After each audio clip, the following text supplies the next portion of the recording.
Hi everyone, welcome to our channel. കണ്ണനും അമ്പാടിയായിട്ട് നമ്മൾ മിക്ക ദിവസങ്ങളിലും ഈ കാണുന്ന ബാസ്ക്കറ്റ്ബോൾ കോർട്ടിലേക്ക് വരാറുണ്ട് കേട്ടോ. ഇപ്പോൾ ഇവിടെ മഴ തുടങ്ങിയതിന് ശേഷം ഞങ്ങൾ കുറേ കാലമായി ഇങ്ങോട്ട് വന്നിട്ട് ഒരു മാസം 1.5 മാസമൊക്കെ ആയിട്ടോ. അപ്പോൾ കുറേ കാലത്തിന് ശേഷം ഇവിടെ വന്ന സന്തോഷത്തിലാണ് കണ്ണനും അമ്പാടിയും. കണ്ണനും അമ്പാടിക്കും ബോൾ റിലേറ്റഡ് ആയിട്ടുള്ള എല്ലാ ഗെയിംസും ഇഷ്ടമാണ് കേട്ടോ. ബാസ്ക്കറ്റ്ബോൾ, ഫുട്ബോൾ, ക്രിക്കറ്റ്, അതായത് ഇവർക്ക് ഏറ്റവും കൂടുതൽ വാങ്ങിക്കുന്ന ടോയ്സിലൊന്നാണ് ഈ ബോൾ കേട്ടോ. ഇവിടെ മഴ സീസൺ ആയതുകൊണ്ട് തന്നെ ഗ്രൗണ്ടിലൊക്കെ നല്ല വെള്ളം ഉണ്ടായിരുന്നു.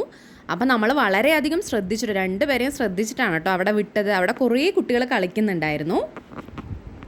ഗ്രൗണ്ടിൽ കുറേ വെള്ളം ഉള്ളതുകൊണ്ട് തന്നെ അമ്പാടി ബോളൊന്നും ശ്രദ്ധിക്കുന്നില്ല കേട്ടോ. കണ്ണൻ മാത്രമാണ് ബോൾ ഉപയോഗിച്ച് കളിച്ചുകൊണ്ടിരുന്നത്. അമ്പാടി ഫുൾ കോൺസെൻട്രേഷൻ വെള്ളത്തിലായിരുന്നു. എവിടെയൊക്കെയാണോ വെള്ളം ഉണ്ടായിരുന്നത് അവിടെയൊക്കെ ഇങ്ങനെ ചാടി നടക്കുമായിരുന്നു അമ്പാടിയുടെ ജോലി. അപ്പോൾ നമ്മളത് പ്രത്യേകം ശ്രദ്ധിക്കുന്നുണ്ടായിരുന്നു. കാരണം എങ്ങാനും വഴിക്ക് വീണാൽ എന്തെങ്കിലും ഇതാവുന്നതുകൊണ്ട് എനിക്ക് ഭയങ്കര ടെൻഷനായിരുന്നു. അതുകൊണ്ട് ഞാനങ്ങനെ അധികം വീഡിയോസൊന്നും എടുത്തില്ല. കുഞ്ഞുങ്ങൾക്ക് ഒരു 2.5 വയസ്സ് കഴിഞ്ഞ് അതുപോലെ ഒരു 3 വയസ്സിനോട് അടുക്കുമ്പോഴൊക്കെയാണ് അവരുടെ ഓരോന്നിനോടുള്ള താല്പര്യങ്ങളും അതുപോലെ അവരുടെ ഇഷ്ടക്കേടുകളൊക്കെ മനസ്സിലാക്കുന്നത്. എനിക്ക് തോന്നുന്നു ആ ഒരു ടൈമിലായിരിക്കും എന്ന് തോന്നുന്നു. കാരണം കണ്ണൻ്റെ മിക്ക താല്പര്യങ്ങളും അതുപോലെ താല്പര്യമില്ലാത്ത സംഭവങ്ങളൊക്കെ നമ്മൾ മനസ്സിലാക്കുന്നത് ഈ ഒരു സ്റ്റേജിലായിരുന്നു കേട്ടോ. അതുപോലെ നിങ്ങളുടെ കുഞ്ഞുങ്ങളുടെ ഫേവറേറ്റ് ഗെയിംസ് ഏതൊക്കെയാണെന്നുള്ളത് ഈ വീഡിയോ കാണുമ്പോൾ താഴെ ഒന്ന് കമൻറ്റ് ചെയ്യാൻ മറക്കല്ലേ.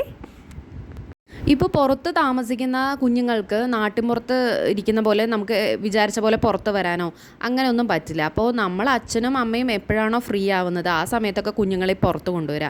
കാരണം ഈ ഔട്ട്ഡോർ കൊണ്ടുവന്ന് അവരെ കളിപ്പിക്കുന്നത് അവരെ കൂടുതൽ ഒന്ന് ഫിസിക്കലി നല്ല ഹെൽത്തി ആക്കും. അതുപോലെ തന്നെ അവരുടെ മൂഡിലായാലും അവരുടെ ബിഹേവിയറിലായാലും നല്ലൊരു പോസിറ്റിവിറ്റി കൊണ്ടുവരാൻ പറ്റുമെന്ന് എനിക്ക് തോന്നിയിട്ടുണ്ട് കേട്ടോ. കാരണം റൂമിനകത്ത് തന്നെ ഇരിക്കുമ്പോൾ അവരുടെ ഒരു മെൻറ്റാലിറ്റി അത് നമ്മളെപ്പോലെ തന്നെ ആയിരിക്കും. നമുക്ക് പുറത്ത് പോകുമ്പോഴുള്ള നമ്മുടെ മൈൻഡ് ചേഞ്ച് ആവുന്ന പോലെ തന്നെയാണ് കുഞ്ഞുങ്ങൾക്കും. അതുപോലെ കുഞ്ഞുങ്ങൾക്ക് പുറത്ത് വരുമ്പോൾ നല്ല ഫ്രഷ് എയർ കിട്ടും. മറ്റുള്ള കുട്ടികളുമായിട്ട് ഇടപഴകി കളിക്കുന്ന ടൈമിൽ ഈ ഷെയറിങ് മെൻറ്റാലിറ്റി അതുപോലെ ഹെൽപ്പിംഗ് മെൻറ്റാലിറ്റി ഇങ്ങനെയുള്ള ക്വാളിറ്റീസൊക്കെ കുട്ടികൾക്ക് വരും. അതുപോലെ ഫ്രണ്ട്ഷിപ്പ്, സൗഹൃദങ്ങളൊക്കെ ഉണ്ടാവും.